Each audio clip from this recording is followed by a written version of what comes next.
Estimados amigos, estos diálogos fiscales, lo actual y relevante del mundo tributario.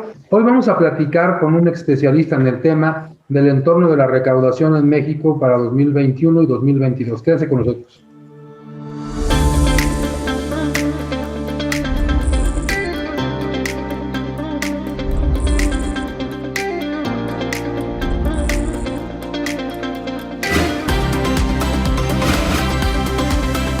Lo actual y relevante del mundo tributario. Diálogos fiscales con Jaime Flores.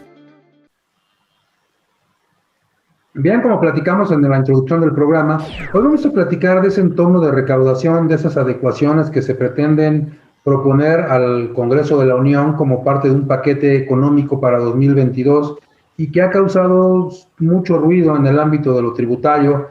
Parece que la recaudación que está teniendo el Estado no es la suficiente para ejecutar todo su programa social, toda la infraestructura que pretenden desarrollar. Y hoy tenemos un invitado que es un experto en el tema, que nos va a platicar de mucho de lo que está haciendo la autoridad y lo que está haciendo el Congreso con miras a terminar el sexenio. Y tenemos con nosotros al maestro Sergio Sánchez Cabrera, quien nos va a platicar todo este tema. Doctorante en Ciencias de lo Fiscal, experto en el ámbito tributario, consultor de la iniciativa privada del sector público. Sergio, muchas gracias por acompañarnos. Doctor Jaime Flores, ¿qué tal? Buenas noches. Gracias por tu invitación, a tus órdenes.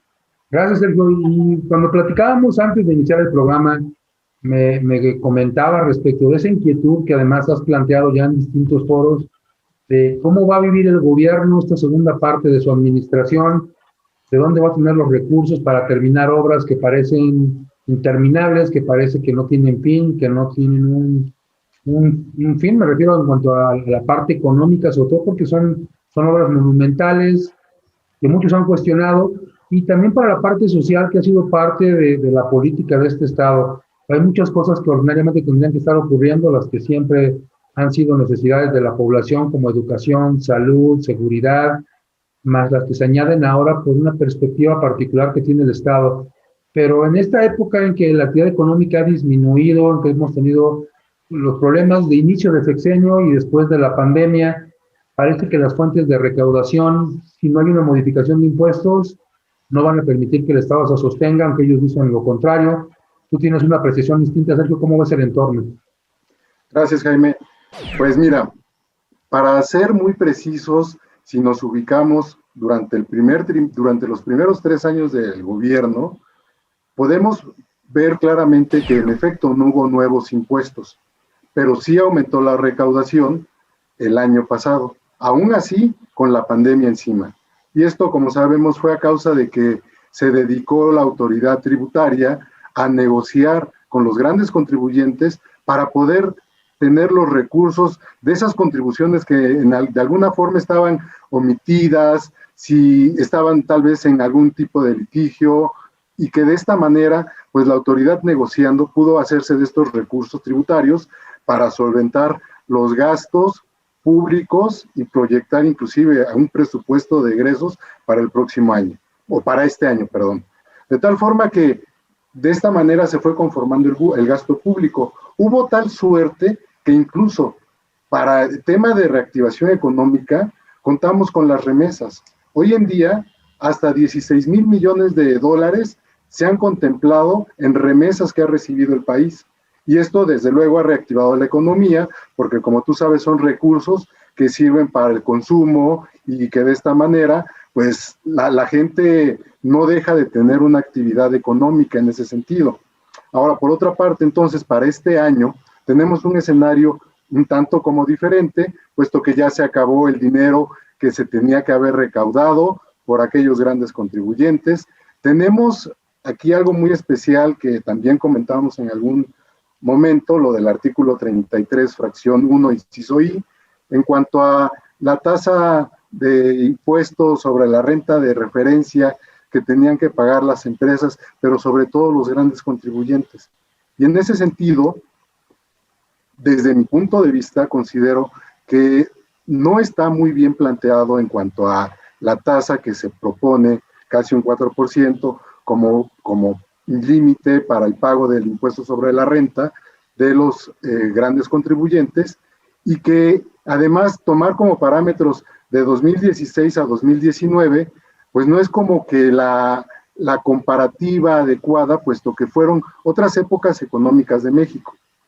De tal forma que si hoy nos situamos en un año anterior a pandemia, este año no saliendo de pandemia, porque también ese es otro tema, estando en pandemia se logra una pequeña reactivación económica, pues las empresas multinacionales o los grandes contribuyentes, pues se podrían ver en serios problemas inclusive para esa inversión que tienen que hacer en el país precisamente para reactivar la economía. Siendo así, entonces, nos regresamos y vemos que tenemos un universo de pequeñas y medianas empresas del 99.8% y que la diferencia son precisamente estas grandes empresas, y entonces esta tasa de impuestos sobre la renta de referencia, pues solamente se va a aplicar a este pequeño universo, y entonces no va a salvar tampoco el tema de recaudación. Ahora bien, si hablamos de la informalidad, si la informalidad la lográramos supeditar a que pudieran incorporarse como contribuyentes y pagaran impuestos, pues estaríamos tal vez en un tema político, puesto que gran parte de la informalidad pues son aquellas masas de clientelismo que utiliza el gobierno para llevar a cabo también ciertos movimientos políticos.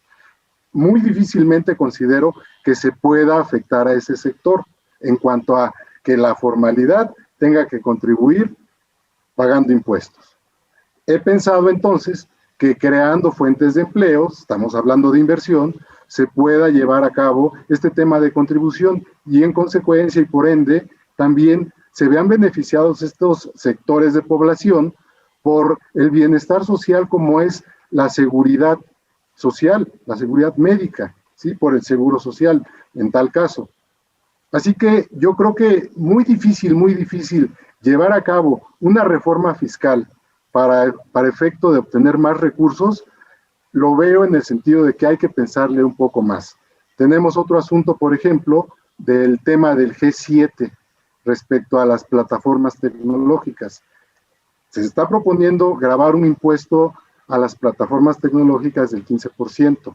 Y esto a nivel mundial representa también una parte de recaudación importante para muchos países. Así que esto formaría parte de la recaudación externa de la cual México podría ser beneficiaria si logran contemplar esta situación. Creo que en este espacio, en este primer segmento, nos acabas de poner sobre la mesa ya por lo menos 4 temas que yo identifico interesantes. La recaudación, que no aumentó impuestos, pero que sí aumentó en cuanto a monto. La particular perspectiva que existe de la autoridad respecto a los grandes contribuyentes que les ha apretado por ahí las tuercas para que contribuyan. Esa parte de la informalidad que tú sugieres o que tú sugerirías que se incorpore. Y finalmente esto último de las plataformas tecnológicas. Si te parece, vamos a desmenuzar cada uno de estos temas. Vamos a hacer un corte por el momento porque el tiempo se nos consumió. Vamos al corte y regresamos para seguir platicando estos diálogos fiscales, lo actual y lo relevante del mundo tributario. Quédese con nosotros. Diálogos fiscales. Continuamos.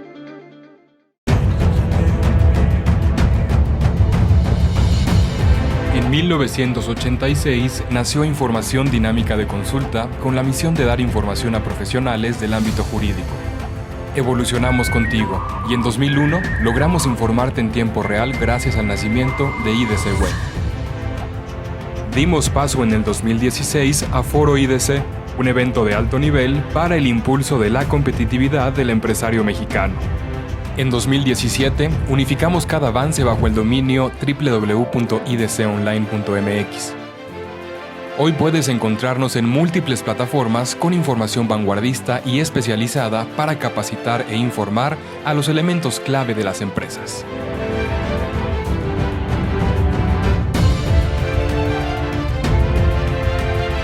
A 35 años de nuestro nacimiento, ha sido un honor acompañar tu labor de llevar a México al futuro.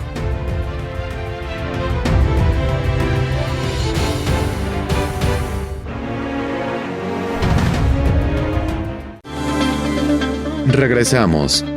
Diálogos fiscales. Bien, pues regresamos y estamos platicando con el maestro Sergio Sánchez Cabrera, quien nos está exponiendo toda su perspectiva de la recaudación.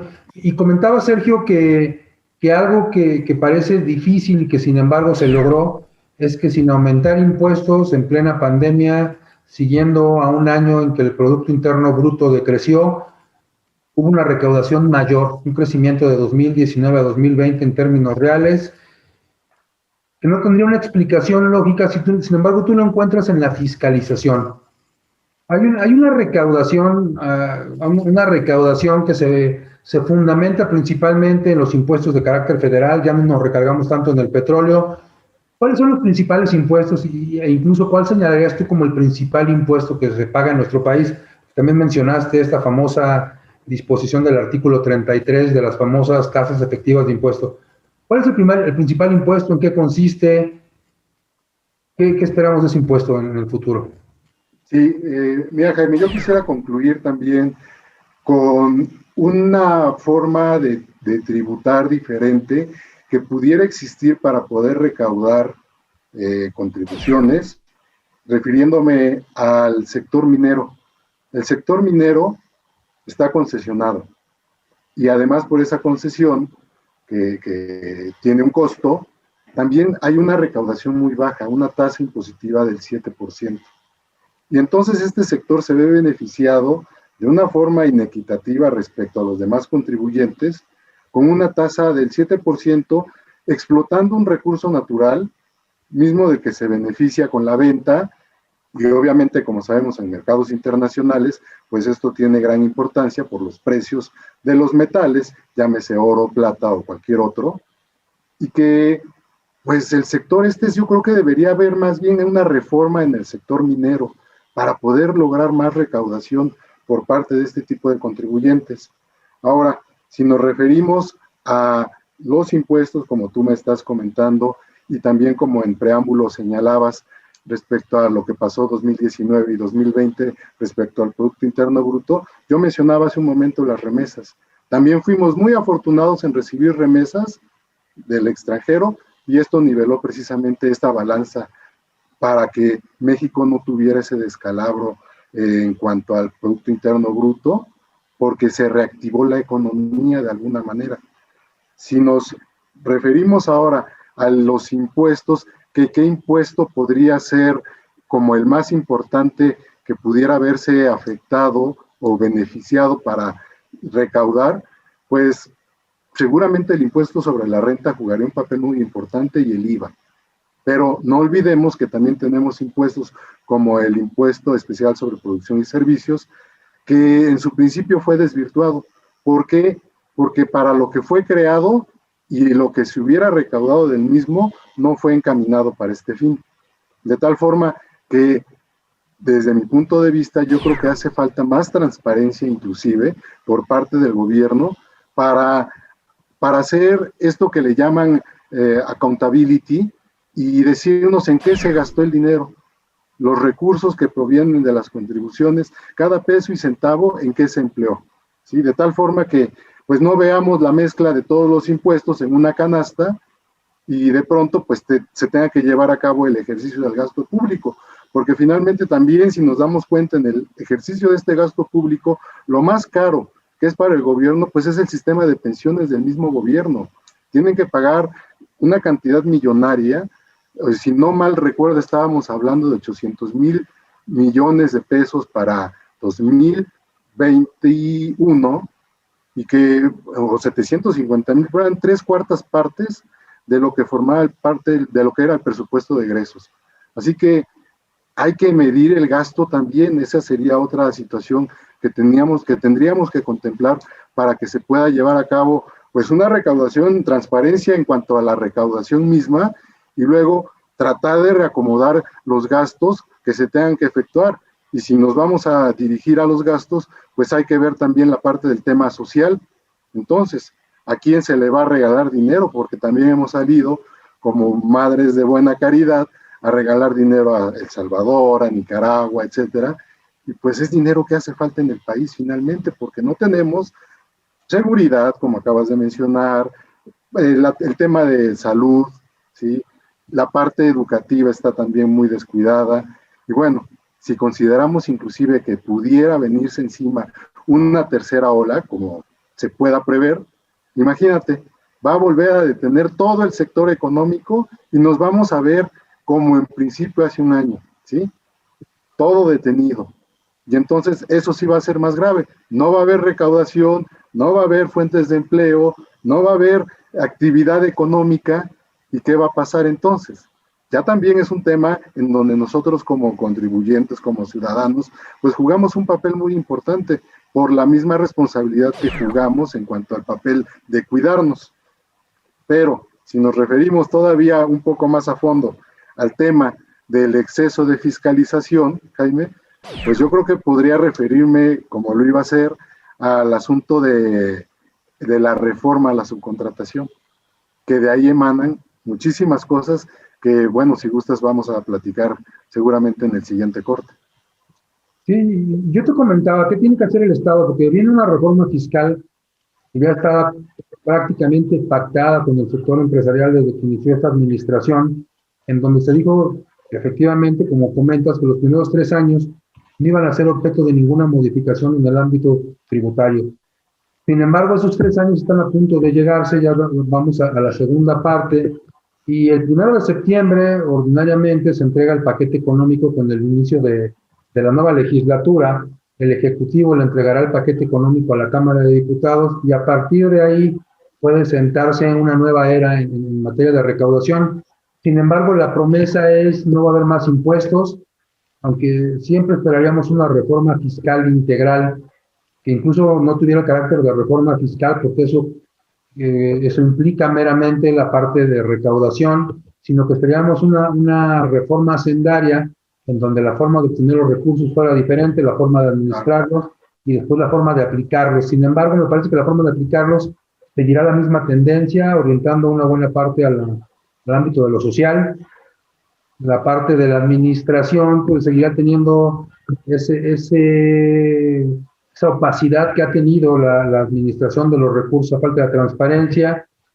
Y la obtención de ingresos me parece que es donde habrá un cambio importante, y más que un cambio, una evolución. Me parece que van a seguir fiscalizando. Y tú hablabas de la subcontratación. Si te parece, vamos a dejar este tema para el último bloque, que nos platiques, porque pareciera que una reforma que tiene un origen en la defensa de los derechos de los trabajadores se le va a dar un carácter recaudatorio impositivo. Por lo menos eso aprecio en lo que dijiste. Y si te parece, vamos a hacer un corte. Estamos hablando con el maestro Sergio Sánchez Carrera. Regresamos a Diálogos Fiscales. Diálogos Fiscales. Continuamos. ¿Conoces una plataforma de capacitación? IDC Click es un servicio de streaming para tu capacitación en cualquier dispositivo. Resuelve tus dudas en nuestros seminarios fiscales, jurídicos y laborales. Todos nuestros programas de televisión en una sola plataforma. Todo esto en un solo catálogo disponible las 24 horas.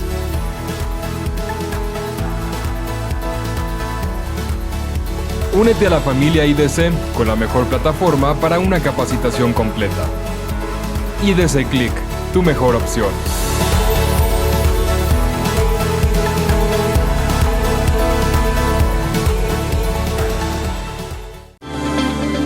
Regresamos. Diálogos Fiscales. Bien, estos diálogos fiscales, lo actual y relevante del mundo tributario, y hoy estamos platicando de temas que me parecen importantes en el sentido de que la economía en buena medida la sostienen las empresas que son productivas. Esas empresas tienen que pagar un impuesto de la renta, pero como siempre ha sido, la economía se sostiene en unos cuantos, y digo, es el carácter social, el carácter que aceptamos todos por vivir en una sociedad, se sostiene por unos, con apoyo de otros, pero siempre con la perspectiva de que hay un crecimiento conjunto de la economía, de que sí los empresarios se desarrollan, pero que también se desarrolla la sociedad. Y ha sido una queja de muchos años atrás, el hecho de que hay grandes desigualdades en la población, que incluso hoy se manifiestan todos los días en todos los ámbitos. Hay reformas que parece se van a plantear y que están orientadas a agravar aún más a la riqueza, y hablabas dentro de ellas a una reforma que pareciera no ser impositiva, pero que tú le ves un carácter impositivo, que es el de la subcontratación. ¿Qué pasa con esta reforma de la subcontratación y cuál es su vínculo con la fiscalización? Sí, bueno, sí es muy complicado seguramente el tratar de ver y entender en qué parte se puede consentir que puede existir el tema de recaudación en una reforma a la subcontratación. Pero si nos damos cuenta, la causa de esta reforma fueron las malas prácticas que se llevaban a cabo por parte de las empresas antes que se dedicaban a este tipo de actividades. De tal forma que teníamos que había salarios que estaban mal en su salario base de cotización, llamémosle así, y eran inferiores, eran estos inferiores, y desde luego, obvio, pues no tenían a veces inclusive que gravar impuestos sobre la renta, y de ahí también el tema de la recaudación, ¿no? Porque, por ejemplo, alguna persona que ganara, no sé, 50,000 pesos, por decir algo, estaba en nómina con un salario base de cotización diferente, tal vez hasta 10,000 pesos mensuales, y dejaba de recaudar entonces el gobierno una diferencia en cuanto a ese salario real y el base de cotización. Y también se veía afectadas instituciones como el Seguro Social, de tal forma que ahora con la reforma va a existir la posibilidad de que ese salario que se tenía que haber devengado de 50,000 pesos, pues sea real, ¿sí? Porque ya los trabajadores no van a estar subcontratados, no va a existir esa posibilidad de inclusive pagarles por fuera o por otros mecanismos la diferencia de salario. Y sí, pero eso se convirtió en un problema. Me parece que no es un tema de la subcontratación, me parece que la defraudación sí, claro, está en otro lado que no era propiamente en la subcontratación, eran en figuras elusivas, en sindicatos, en cooperativas, en lo que tú quieras, no en la subcontratación. Y ese diagnóstico que tú das, que me parece que se asemeja mucho al de la autoridad, creo que no ubica dónde están los esquemas defraudadores. Porque el hecho de que esté un padrón, bueno, sí, las empresas que se acerquen al padrón me parece que son las empresas más cercanas a una legalidad, pero las que estén en la oscuridad, las que digan, pues decías tú, por dentro y por fuera, esas ni siquiera se van a acercar al padrón, ¿no?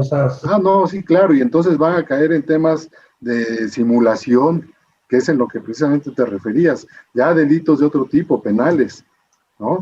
De tal forma que bueno, tienes razón en cuanto al que no es un tema de subcontratación, pero propiamente la mala práctica existía, ¿no? Las malas prácticas existían. Y en ese sentido, entonces, se dejaba de recaudar el impuesto sobre la renta correspondiente al salario que se devengaba de forma real.